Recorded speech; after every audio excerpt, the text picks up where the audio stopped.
Et bonjour tout le monde, on se retrouve aujourd'hui pour une nouvelle vidéo. Tadadadadadam, le saviez-vous? Ça fait super longtemps que j'en avais pas fait, que j'attendais de vous en faire et que je préparais celle-là. J'avais pas prévu de faire ce compte-là aujourd'hui, mais en fait, comme j'ai fini les Outrepasseurs il y a pas très longtemps, je me suis dit que c'était d'autant plus d'actualité.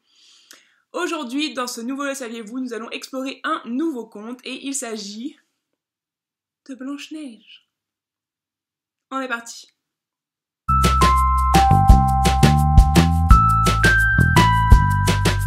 Donc aujourd'hui je vous parle de Blanche-Neige. Blanche-Neige est aussi ce qu'on appelle un conte type, très ancien, qui a été rapporté en 1812 par nos grands amis, les frères Jacob et Wilhelm Grimm. C'est un conte allemand, au nom original imprononçable, que je vais vous raconter aujourd'hui. Donc on va commencer par la version que vous connaissez tous, il s'agit de la version Disney. Blanche-Neige raconte l'histoire d'une jeune reine qui a mortellement envie d'avoir un enfant et un jour d'hiver, alors qu'elle est en train de coudre, elle se pique le doigt et fait tomber 3 gouttes de sang dans la neige. Et elle fait alors le vœu d'avoir une fille qui serait aussi blanche que la neige, aux lèvres aussi rouges que le sang et aux cheveux aussi noirs que l'ébène. Peu de temps après, son souhait est exaucé, elle se retrouve enceinte et elle accouche d'une petite fille. Malheureusement, elle mourra lors de cet accouchement. La jeune fille qui naît est donc, comme elle l'avait souhaité, aussi blanche que la neige, elle a la peau aussi claire que la neige, aux lèvres rouges comme un bouton de rose, ou de sang, peu importe, et aux cheveux noirs comme l'ébène. Le temps se passe et lorsque la jeune fille finit par grandir, son père prend une deuxième femme. Sauf que cette reine est un peu moins bienveillante que la première et qu'elle est un peu sorcière et notamment elle possède donc un miroir magique auquel elle demande tous les jours, vous connaissez la formule, miroir à miroir, dis-moi qui est la plus belle. Et le miroir, généralement, lui répond que « Oh ma reine, c'est bien toi la plus belle de toutes ». Elle est contente et tout va bien. Sauf qu'un jour, dans l'histoire, donc Blanche-Neige qui finit par grandir et avoir 16 ans, devient elle aussi très belle, et lorsque la sorcière demande, donc la belle-mère au miroir, qui est la plus belle, celui-ci lui répond « Ma reine, tu es la plus belle ici, mais il en existe une autre plus belle que toi. Blanche-Neige est plus belle que toi. » Donc, ça lui plaît pas trop. Elle fait un peu la gueule, et du coup, elle décide de se venger. Elle demande au chasseur, à un chasseur en fait, de son entourage, de tuer Blanche-Neige et de lui ramener son cœur dans un coffret. Voilà, charmant. Le chasseur accepte, il part en forêt avec Blanche-Neige, mais devant sa candeur et son innocence, ne peut se résoudre à la tuer, et il lui dit de s'enfuir, et il ramène à la belle-mère, la méchante reine, le cœur d'une biche dans la boîte, sauf que celle-ci finira par se rendre compte qu'il l'a flouée, puisque lorsqu'elle ira in extremis redemander à son miroir « Et maintenant, qui est la plus belle? Wesh, il ne reste plus que moi », celui-ci va lui dire « Tu es la plus belle ici, mais il en existe une autre plus belle que toi, Blanche-Neige est plus belle que toi », ce qui signifie donc qu'elle n'est pas morte. La méchante belle reine n'est donc pas contente du tout. Pendant ce temps-là, Blanche-Neige erre dans la forêt « Ah mon Dieu, qu'est-ce qui se passe ?» Tout ça. Elle finit par trouver la cabane des 7 nains, où elle s'endormira épuisée d'avoir couru dans la forêt. Elle n'a pas l'habitude, c'est une princesse. À son réveil, elle va trouver les 7 nains, qui décident, parce qu'elle est très jolie, gentille, que c'est une princesse et donc elle est admirable, de la garder. Et pendant qu'ils travaillent à la mine, Blanche-Neige fait le ménage, fait à manger, parle avec les animaux, chante avec les oiseaux, tout ça, elle est heureuse, bien sûr. Sauf que la méchante belle reine ne va pas laisser passer ça. Hors de question, elle veut rester la plus belle, et du coup, elle concocte une potion pour essayer de tuer Blanche-Neige, et donc elle crée sa fameuse pomme empoisonnée. Avec une seconde potion, elle se transforme en vieille femme, et elle part à la recherche de Blanche-Neige. Quand elle la trouve, elle lui vend donc sa pomme empoisonnée, et elle croque avec elle dans la pomme. Blanche-Neige tombe raide morte, et la méchante sorcière retourne dans son palais toute guillerette, et son miroir lui confirme que, eh bien oui, maintenant, elle est la plus belle, tout simplement. Les 7 nains éplorée par la mort de Blanche-Neige, parce qu'ils avaient fini par quand même bien l'apprécier, la petite, décide de lui faire un cercueil de verre formidable pour qu'elle puisse demeurer toujours magnifique jusqu'à la fin des temps. Et un jour, un prince tombe sur ce cercueil et tombe fou amoureux de Blanche-Neige. Un culte du physique, on va pas s'attarder là-dessus, mais quand même. Et il décide de l'emmener avec lui, tout simplement parce qu'il ne peut plus se passer d'elle. Et en chemin, parce qu'ils sont à cheval, le cercueil heurte la terre, enfin il tombe à terre, et le morceau de pomme qui était coincé dans la gorge de Blanche-Neige ressort. Elle se réveille. Pendant ce temps-là, les nains partent à la poursuite de la sorcière, qui finit par mourir. Cette scène m'avait traumatisée enfant. En tombant d'une falaise, Blanche-Neige épouse le prince et vécurent heureux pour toujours. Voilà. Vous connaissez tous cette histoire. Maintenant, la version des frères Grimm est légèrement différente. Il y a beaucoup de choses, en fait, de petits détails qui varient, mais c'est surtout le milieu de l'histoire qui est assez différent. Donc, jusqu'à ce que Blanche-Neige se retrouve chez les nains, il n'y a pas vraiment de différence. On retrouve le même schéma, la mère qui veut un enfant qui meurt, la belle-mère qui envoie le chasseur pour tuer Blanche-Neige, celui-ci n'y arrive pas. Là, les détails commencent à varier. Dans la version originale, la méchante belle-mère ne demande pas le cœur, elle demande le foie et les poumons de Blanche-Neige. Celui-ci lui ramène le foie et les poumons d'un autre animal, et elle fait cuisiner tout ça pour les manger. C'est totalement... genre anthropophage, quoi. Enfin, genre cannibale. Voilà. Donc elle pense manger le foie et les poumons de Blanche-Neige. Mais donc là, encore une fois, le miroir lui dit que non, Blanche-Neige n'est pas morte et qu'elle se trouve, et c'est le miroir qui lui dit qu'elle se trouve par-delà la montagne chez les 7 nains. Alors, ni une ni deux, elle commence à mettre au point tout un plan diabolique, et là, en fait, il y a d'autres étapes en plus de la fameuse pomme. Il y a en tout 3 tentatives de la méchante belle-mère. Elle va chez Blanche-Neige déguisée en vendeuse, et elle lui propose un corset. Et Blanche-Neige, qui est jeune, fraîche et naïve, lui ouvre la porte de chez les 7 nains, la fait rentrer, choisit un corset, et la vendeuse, donc la méchante belle-mère, lui propose de lui nouer le corset. Et elle lui noue tellement fort les liens à l'arrière que Blanche-Neige ne peut plus respirer et elle tombe inanimée sur le sol. Donc première tentative où la méchante belle-mère pense avoir tué Blanche-Neige, sauf que les nains, en rentrant, la découvrent allongée par terre, découpent les fils du corset, et Blanche-Neige peut à nouveau respirer. Donc, le temps qu'elle rentre, la méchante belle-mère interroge son miroir et lui dit « toujours pas ». Du coup, elle commence à s'énerver. Elle se transforme cette fois-ci en bohémienne et elle va chez Blanche-Neige. Elle retourne chez Blanche-Neige. Sauf que cette fois, les nains lui disent « écoute, maintenant, il faut que tu sois plus prudente. C'est sûr et certain que la méchante reine te cherche. C'était forcément elle déguisée en marchande. Tu ne dois plus ouvrir la porte aux étrangers. Tu dois faire super attention. » Sauf que comme entre-temps la méchante reine a changé de déguisement, Blanche-Neige se méfie, mais elle est vraiment trop naïve et gentille, quoi. Du coup, elle se méfie pas assez, et elle sort de la maison pour voir en fait les marchandises que lui propose la bohémienne, et dans ces marchandises, il y a un peigne. Et la méchante belle-mère lui propose de lui mettre le peigne dans les cheveux et de lui peigner les cheveux, mais à peine le peigne touche-t-il le crâne de Blanche-Neige qu'elle tombe raide... capoute sur le sol parce que le peigne était empoisonné. Ni une ni deux, la sorcière se barre à nouveau, les nains reviennent, ils enlèvent le peigne des cheveux de Blanche-Neige et miracle, celle-ci se réveille. Ils la mettent à nouveau en garde, ils lui disent « Blanche-Neige, c'était encore la méchante reine, il faut que tu fasses plus attention, tu ne fais plus rentrer personne et tu ne sors plus de la maison s'il y a quelqu'un. » Donc la sorcière interroge son miroir, elle se rend compte qu'elle s'est encore fait avoir, et alors là, elle est vraiment pas contente. Du coup, elle se déguise en vieille femme, elle prend un panier de pommes, elle en empoisonne une, mais que sur une moitié, et elle repart chez Blanche-Neige. Celle-ci, cette fois-ci, chat échaudé ne craint pas l'eau froide, refuse d'ouvrir sa porte, refuse de sortir, mais les pommes ont l'air vraiment très appétissantes, et elle a vraiment envie de les goûter, du coup, elle se penche par la fenêtre, et regarde les pommes. Mais elle est quand même un peu plus méfiante, hein. Cette fois elle a bien compris la leçon. Du coup, la sorcière, sentant que cette fois-ci ça va être moins facile, lui dit « Regardez, je croque dans la même pomme que vous ». Ce qu'elle fait, et du coup, rassurée, Blanche-Neige prend la pomme, croque dedans, et tombe cette fois-ci raide morte sur le sol.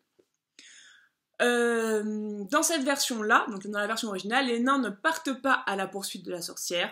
Ils sont tellement éplorés qu'ils font un grand cercueil de verre, et dans certaines versions, on parle aussi d'une montagne de verre pour y déposer Blanche-Neige, et ils écrivent dessus qu'elle était fille de roi, et que elle est capoute, quoi, elle est morte. Finalement, comme dans la version de Disney, le prince finit par trouver le tombeau. Il tombe fou amoureux de Blanche-Neige et veut la ramener chez lui.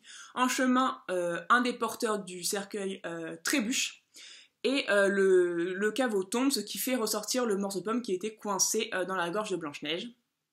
Le prince la demande en mariage et à l'occasion du mariage, donc la belle-mère et le père de Blanche-Neige sont invités. Et comme on sait que la belle-mère est à l'origine de tous les malheurs de Blanche-Neige, celle-ci est condamnée à danser avec des chaussures de métal chauffées au rouge jusqu'à ce que mort s'en suive. C'était un châtiment qu'on avait déjà vu dans Cendrillon, et je crois que c'est un des châtiments préférés des frères Grimm parce qu'on le retrouve plusieurs fois dans leurs contes. Et c'est ainsi que Blanche-Neige put se débarrasser de sa belle-mère et vivre heureuse jusqu'à la fin de ses jours. Sauf qu'il existe encore certains détails en plus des 3 tentatives de la belle-mère. Dans l'histoire originale du conte, dans le conte original des frères Grimm que j'ai lu il y a pas très longtemps, que j'ai relu il y a pas très longtemps, Blanche-Neige n'a que 8 ans lorsque la belle-mère décide de se débarrasser d'elle. Donc c'est très très jeune, et je sais pas en fait si à la fin le prince tombe amoureux d'elle alors qu'elle a 8 ans, ou si elle passe peut-être 6-7 ans dans son tombeau avant qu'il ne la trouve. C'est pas vraiment dit, mais par contre c'est très bien précisé dans le début de l'histoire qu'elle a 8 ans, ce qui est quand même super jeune, je trouve. Ensuite, il y a plusieurs variantes dans le début de l'histoire. Parfois ce n'est pas forcément la belle-mère qui s'est tuée Blanche-Neige, il s'agit parfois de sa propre mère. Et il existe une version aussi où c'est le père qui veut une fille et non pas la mère qui qui a fait le saut d'avoir une fille comme Blanche-Neige. Il existe une version où Blanche-Neige a les cheveux blonds, et ce n'est que dans les versions ultérieures qu'elle aura les cheveux bruns. Et il est dit dans la première version qu'elle a les cheveux couleur de paille. Et enfin, il existe plusieurs variantes sur la façon dont Blanche-Neige va se réveiller après avoir avalé la pomme. Donc il y a le chaos sur le chemin, et il existe aussi une version où en fait le serviteur il y a un serviteur qui doit porter Blanche-Neige en fait, et il en a tellement marre de se la traîner qu'il lui file un coup, et c'est ça qui déloge la pomme dans sa gorge. Je trouve cette version assez marrante parce que j'imagine que le mec il doit en avoir marre de se traîner un fardeau sur tout le long du chemin, alors que si elle était réveillée elle pourrait marcher normalement, qu'elle n'est pas morte parce qu'elle n'a pas l'air de pourrir, et que c'est quand même vachement bizarre cette histoire. Passons maintenant à une petite anecdote sur l'origine présumée de l'histoire de Blanche-Neige. Donc il existe une vraie jeune fille qui a existé, qui serait à l'origine du conte de Blanche-Neige, ou en tout cas qui aurait fortement inspiré les frères Grimm pour rédiger ce conte et avec les choses qu'ils ont entendues. Il s'agirait de la fille du comte Waldeck, je vous l'écrirai là. Elle s'appelle Margaretha von Waldeck et elle vit dans la ville de Bad Wildungen. Elle a été connue pour être absolument magnifique et avoir une belle-mère extrêmement sévère. Et lorsqu'elle eut environ 16 ans, son père décida de l'envoyer à la cour impériale du Brabant, donc c'est Bruxelles aujourd'hui il me semble, ou Bruxelles, et elle devait épouser un prince. Donc elle traversa ce qu'on appela la région des 7 monts, qui fait référence plus ou moins aux montagnes des 7 nains. Et elle se retrouva à la cour. Sauf que, malgré le fait que tout le monde savait qu'elle était là pour épouser le prince, plusieurs personnes de haut rang, des nobles, lui firent la cour, ce qui déclencha pas mal de tensions et de passions à la cour impériale, et très vite sa santé se dégrada, si bien qu'elle mourut en 1554, à l'âge de 21 ans. Et il est fait mention plusieurs fois du fait qu'elle aurait été retrouvée empoisonnée et que ça n'était pas du tout une mort naturelle. Et pour beaucoup d'historiens des contes, cette histoire est à l'origine en fait vraiment du conte de Blanche-Neige. Il aurait été entouré, ajouté à d'autres mythes scandinaves et allemands pour faire naître l'histoire de Blanche-Neige tout simplement. Je vais maintenant vous parler des interprétations derrière le conte de Blanche-Neige. Donc c'est un peu moins what the fuck que Cendrillon, c'est beaucoup moins moraliste.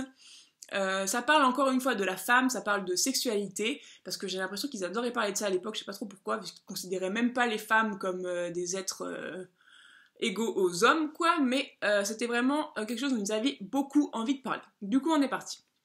On peut trouver 4 interprétations à Blanche-Neige, suivant la façon dont on lit le texte. Il y a bien sûr un conte moraliste, qui fait la morale sur les valeurs, on en reparlera très vite. Il peut s'agir d'un conte saisonnier, d'un conte initiatique et d'un conte oedipien, qui préfigure encore une fois à des notions de psychologie. Donc le conte moraliste, la version moraliste de Blanche-Neige prône des valeurs en fait que l'on retrouve notamment chez la belle-mère, à savoir la vanité, l'orgueil et l'attachement à des choses éphémères. En fait, la méchante belle-mère, la méchante reine représente la beauté qui voudrait durer toujours, mais qui refuse d'accepter que cette beauté va se faner avec le temps. Elle fait péché d'orgueil et de vanité, voilà, elle se trouve belle, elle veut rester la plus belle, mais ce ne sont pas les valeurs qui élèveront votre âme dans l'avenir et qui la feront parvenir à Dieu. L'humilité et la patience sont toujours récompensées, alors que la vanité ne peut mener qu'à l'échec et à la chute. Il n'y a pas de récompense dans la vanité. On peut aussi y voir une allégorie sur la méfiance.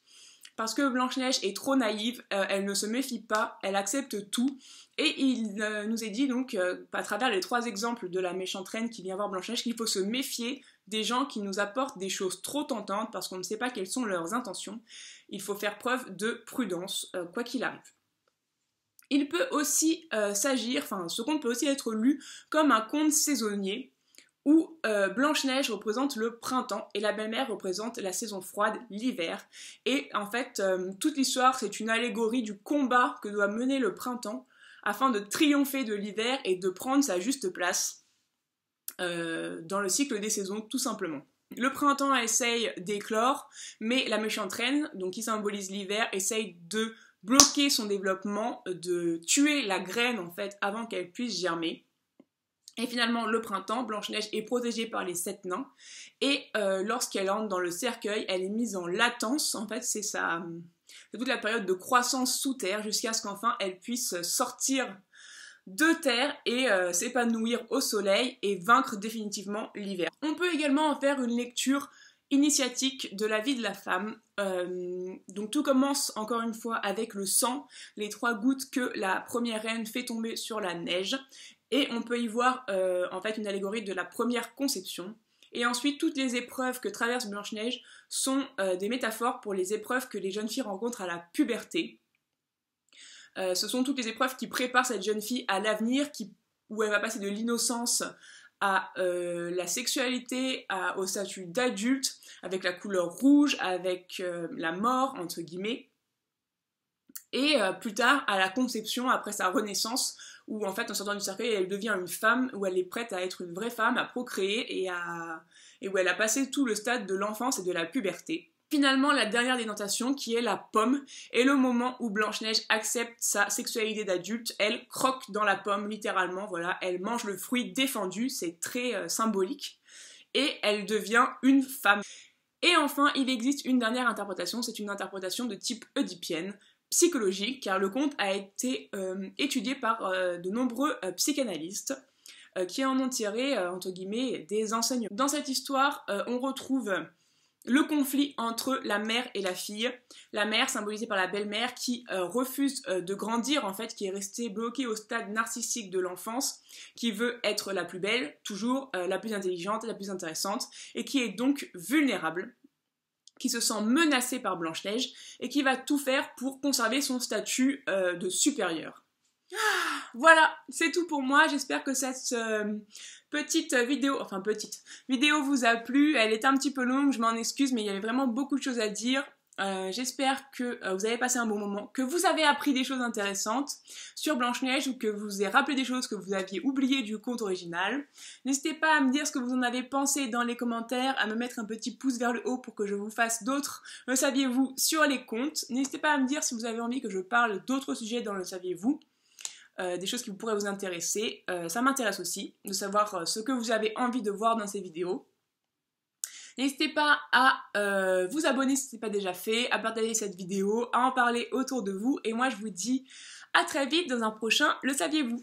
Ciao!